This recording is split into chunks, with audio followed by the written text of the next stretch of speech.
Hey, so it's Good Friday, and the story begins with a man walking along the road towards a hill where he died on a tree for me.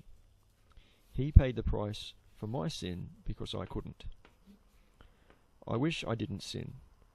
I wish he didn't have to die for my sake. I wish this story didn't exist. But I do. So he did. So it does. So here we go. Good morning. It's Good Friday and I'm heading to church. I've been asked this morning to be Jesus in a bit of a play. Well, not a play, I'm carrying the cross down the street. Pretty nervous. See how it goes.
Okay, well, that's been my Good Friday. You've pretty much seen it all. I hope you've had a good Friday, a good Friday.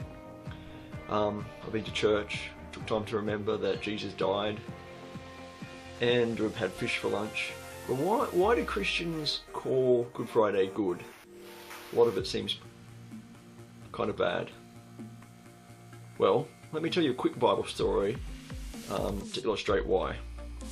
It's one of my favourite Bible stories, and out of the four Gospels, it only appears in one. It's in Luke, at the end of Luke chapter 23. And we meet a man. We don't know much about him, except for that he's being executed, and by his own admission, it's justly. He says, we're getting what our deeds deserve. So we could safely assume that he's not been a good, upright citizen. He's made some mistakes, perhaps hasn't lived the perfect life.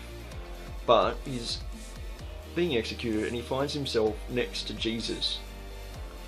So he says to Jesus, I'll read this, Jesus, remember me when you come into your kingdom. And Jesus, now this guy next to him, probably doesn't realize that right at that moment, as the two of them die, Jesus is taking a punishment so that he can be made right with God again. If you'll let me use a metaphor, as he died, Jesus built the road home for the man hanging next to him, for me, and for you. And so Jesus replies to him after he's asked the question.